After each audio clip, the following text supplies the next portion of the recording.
Son las 10 de la noche y es la hora de opinar.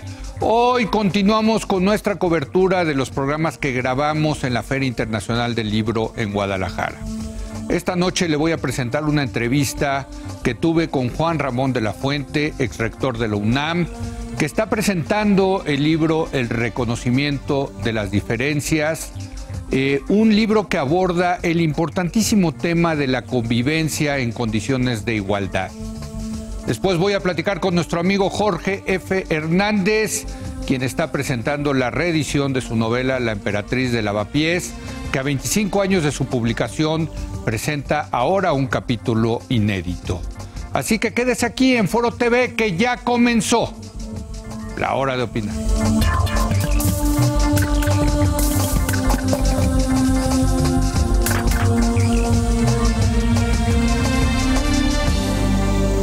Seguimos en esta cobertura especial desde la Feria Internacional del Libro en Guadalajara y siempre me da un enorme gusto recibir al doctor Juan Ramón de la Fuente. Juan Ramón, ¿cómo estás? Bien, Leo, me da mucho gusto a mí también platicar contigo. Oye, pues te vimos acá en la fila y dijimos tienes que venir porque estás tú presentando junto con Pedro Pérez Herrero, coordinaron un libro que me parece fundamental en este momento, que es El reconocimiento de las diferencias, estados, naciones e identidades en la globalización, con una portada por lo menos fantástica, hay que decirlo, esto de las llaves, las diferentes llaves, ¿no? Marcial Pons, la verdad es que es un buen editor. Sí, sí, nos sí. Sugirió esa portada que además refleja muy bien la pregunta, ¿no? Sí. ¿Cuáles son las llaves para poder encontrar? Todas son diferentes, ¿no? Claro, así es.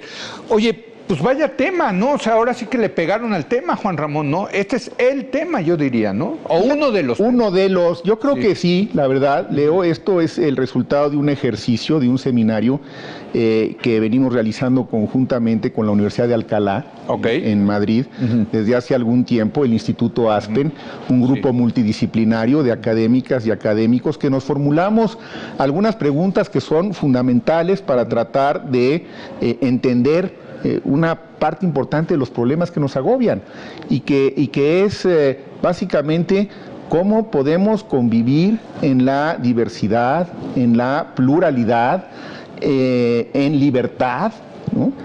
Reconociendo que pues cada vez los derechos individuales van siendo los que uno primero que nada defiende y que pues hay diferencias. Y que qué bueno que las haya, pero en la práctica esto ha sido motivo también de muchas confrontaciones. Entonces, esa es la pregunta de fondo y desde diversos enfoques estuvimos analizando las perspectivas y llegamos a la conclusión que el primer paso era el título del libro. Sí, el reconocimiento de las diferencias, desde luego. ¿Qué es el reconocimiento de las diferencias, yo te diría? Pues mira, ¿qué significa? Porque es desde un punto de vista liberal. Es desde un punto de vista liberal, pero también hemos tratado de plasmar en el libro un referente conceptual, partiendo del principio de que en realidad no somos iguales. Somos diferentes. Desde luego. Y que lo que requerimos es que esa diferencia se exprese en condiciones de igualdad, que no es lo mismo que decir que somos iguales. Entonces, hay diferencias de género, hay diferencias religiosas, hay diferencias étnicas, hay diferencias ideológicas, hay diferencias políticas, y todas ellas pueden tener una cabida si las expresiones de ellas se dan en condiciones de igualdad. Ahí parece estar la clave, y ese es, digamos, el primer elemento que yo pondría sobre la mesa para hablar de cómo es que podemos reconocer esas diferencias, partiendo del principio de que no nos da una subordinación, una diferencia no nos subordina, ¿no? Pues déjame ponerte un ejemplo, porque los occidentales pensamos que esos valores liberales deben de ser universales. Sí. Por ejemplo, el tema de la igualdad de las mujeres, ¿no? Cuando tú vas al mundo musulmán, las mujeres no tienen esa igualdad y de hecho están subordinadas y de hecho están sujetas al dominio de los hombres. Uno puede decir, bueno, pues yo respeto esas diferencias, ¿no? O puedes decir, no, yo no respeto esas diferencias, yo creo que ellos están equivocados.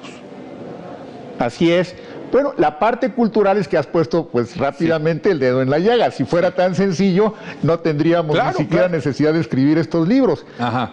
Lo que pasa es que hay dos niveles de análisis, porque yo también te diría, en el mundo nuestro, seguimos marcando diferencias con las mujeres que no les dan las mismas condiciones que tenemos los hombres. Desde luego, todavía... hemos avanzado en la narrativa, en el discurso, pero 100%. No en los hechos. ¿Estás de acuerdo? 100%. Pero el ideal está ahí. Está planteado. Está planteado. Está planteado. Ahora, lo que ocurre es que lo que estamos también planteando en el libro es que la narrativa que traemos parece estar agotada. Necesitaríamos deconstruir esa narrativa para formular otra que pudiera tener un mayor impacto en la vida cotidiana, en la vida práctica, es decir, incidir en políticas, y nos lleva, y hay algunos capítulos que ahí lo analizan muy bien, pues obviamente a la relación entre la sociedad y el Estado, porque el Estado marca, y este es tema tuyo, tú eres el experto en esto, el Estado tendría en principio la responsabilidad de tratarnos a todos por igual. ¿No es cierto? Digo, pues sí, por lo menos en principio, ¿no? Y sin embargo, pues no somos iguales. No somos iguales, y eso lleva a un debate. A mí me parece fascinante, por ejemplo, el tema de la burka en Europa, en que Inglaterra dice, no, pues cada quien tiene derecho a ponerse y vestirse como quiera, y los franceses dicen, no, la burka no debe estar en lugares públicos permitidos porque eso va en contra de los valores de lo que somos los franceses. Así es. Ahí está el debate. Bueno, pues de eso se trata el libro. Está muy interesante, ¿no? No te diré que hay respuestas contundentes, pero a este tipo de preguntas se le dan en el libro contenidos interesantes de reflexión, se abren perspectivas, los linderos entre, digamos, los derechos individuales y las potestades del Estado, la relación entre los aspectos éticos y la psicología y la cultura, que ahí es donde yo he entrado un poco más, y bueno, todo ello partiendo del principio de que pues no hay una sola realidad, sino que vivimos muchas realidades, de igual forma que no hay un solo pasado, sino que hubo muchos pasados. Desde luego. Y que necesitamos pues empezar por hacer cambios profundos en el sistema educativo y que nos llevan a los principios liberales que tú mencionabas. El primer paso es educar a todos en los principios liberales de la tolerancia. 100%, totalmente. Ese es el primer paso, ¿estás de acuerdo?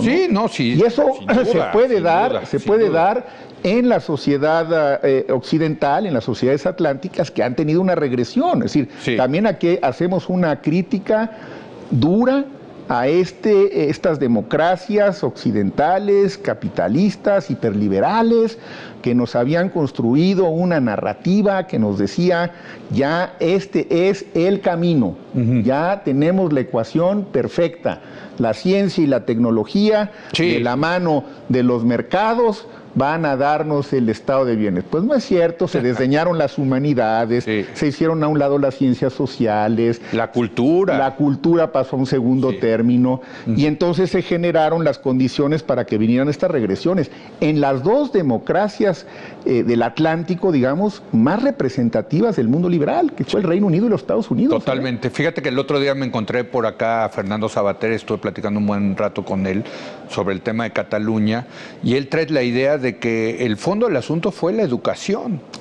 La educación que durante estos años han recibido los catalanes, llenas de estos mitos del nacionalismo catalán, que acabó generando una generación de independentistas catalanes. Eso es. Bueno, y si lo dice alguien como Sabater, que vaya que ha estudiado la educación, que es un filósofo de la educación, desde luego, ¿no? Pues yo coincido con él. Por esto aquí el tema es importante, porque hay que incorporarlo, Leo, en el esquema educativo desde etapas tempranas. Déjame bajarlo a México, el asunto. Y tuvimos esta discusión muy interesante, el tema de la diversidad y de las diferencias con la rebelión zapatista. Creo que la rebelión zapatista del 94 fue fundamental, y luego el reconocimiento que se hizo en las reformas con Fox, ¿no?, de darle a los pueblos indígenas sus derechos especiales, pues fue ese es el fondo del asunto, ¿no? Tan es el fondo que ayer en la noche, en la presentación del libro, en la discusión, que estuvo muy buena, la verdad es que aquí en la feria, aparte de lo más atractivo son los debates que se dan, no sé, ¿verdad? Es un lujo, de un altísimo nivel. Es un lujo. Y tener esta feria en México es... Hombre, es mostrarle al mundo lo mejor del rostro de México. 100%. Qué bueno, porque nos hace mucha falta. Pues alguien ayer en la discusión decía, se paró y me dijo, doctor, es que si hubiéramos reconocido esas diferencias de las que usted habla, si hubieran firmado los acuerdos de San Andrés. Correcto. Sí. Pues tiene razón. Creo que los hubiéramos firmado. No reconocimos esas diferencias cabalmente, ¿no? Argumentando lo que se argumentó en el momento. Pero yo creo que ahí hay un ejemplo, como tú dices, bajándola a nuestra realidad, en el que si se hubieran reconocido cabalmente esas diferencias, se firman los acuerdos y se cambia la historia de México. Sí. No, sin duda. Que es el otro mensaje que queremos dar en el libro. Si reconocemos las diferencias, tomamos decisiones en un sentido distinto que pueden cambiar el futuro. Es decir, el futuro no está predefinido, ¿no? Depende en buena medida de las decisiones que tomemos, y tomando decisiones en el contexto de un reconocimiento más amplio de nuestra pluralidad, de nuestra diversidad, podemos incidir en el curso de la historia de las sociedades y de los países. El caso que tú pones de la rebelión zapatista me queda clarísimo. No reconocimos esas diferencias, no firmamos los acuerdos y bueno, pues las consecuencias, entre otras, me parece que han sido que sigue habiendo un enorme rezago ahí. Y además, bueno, el dato bueno quizá es que tenemos una candidata independiente ojalá de ese grupo, ¿no? Ojalá logre las firmas, la verdad, ¿no? Ojalá, sería de las que me parecería más importante porque ayudaría a esto. Ver en la papeleta el día de las elecciones a un personaje como Marichuy, yo creo que nos haría a todos más conscientes de la diversidad de México y de que México sí es un país multiétnico, es un país pluricultural y nadie puede erguirse como el poseedor de la verdad absoluta. Sin lugar a dudas. Fíjate, yo que viajo mucho me doy cuenta de eso, es que hay muchos Méxicos, esa es la verdad, ¿no? Pero, y te digo, yo que me dedico a organizar debates, porque los debates, pues lo que estás reconociendo son las diferencias, ¿no? Claro. Y hay que debatirlas. Pero me cuesta mucho trabajo, Juan Ramón. O sea, de verdad, no tenemos una cultura de diálogo y de debate, lo cual quiere decir que en el fondo no tenemos una cultura de reconocer las diferencias y respetarlas. Totalmente de acuerdo, porque fuimos, yo no sé si formados, hoy dirían a lo mejor los millennials, fuimos formateados, más que formados, fuimos formateados, ¿no? En un esquema homogéneo, autoritario. Sí, 100%. Y bueno, pues porque pensamos que ahora, si fuimos formateados así, vamos a ser muy flexibles y muy abiertos. No, no lo somos, y eso explica parte de nuestros conflictos, y por eso, coincidiendo con lo que te dijo ayer Sabater, yo también pienso que el problema tiene que enfrentarse en el sistema educativo a temprana edad con un formateo diferente. Sí, hay que poner debates, ¿no? En las escuelas, ¿no? Más que enseñarle a los niños a repetir, hay que enseñarlos a razonar y debatir sus ideas, ¿no? Pero fíjate cómo vamos, digamos, de alguna manera también reproduciendo el modelo que es más autoritario que liberal. Las mejores escuelas, por lo menos en evaluaciones recientes que yo he visto, son escuelas muy elitistas, ¿no? En nuestro país, escuelas donde hay muy poca exposición a esta diversidad, ¿no? Cultural y étnica. Son las élites mexicanas en su burbuja, digamos, ¿no? Y son, al final, quienes con muy buena capacidad técnica van formando cuadros que difícilmente pueden tener la sensibilidad que se requiere para asimilar realmente esta diversidad. Otra vez, volvemos al modelo, no lo hemos acabado de desterrar, a pesar de la crisis norteamericana y de la crisis en el Reino Unido. Es esta educación muy sustentada en los avances de la ciencia y de la técnica, de este conocimiento, que es el que te va a dar las herramientas para ser competitivo, para insertarte en los mercados laborales, para ganar dinero. Pero los valores, lo que se llamaba el liberal arts, ¿no? Exactamente. ¿Dónde quedó el humanismo? ¿Dónde quedaron las ciencias sociales? Mira, si el principio de la crisis de las democracias estas occidentales emblemáticas empezó con la crisis financiera del 98 fue, ¿no? Con lo de Lehman Brothers, ¿no? 2008. 2008.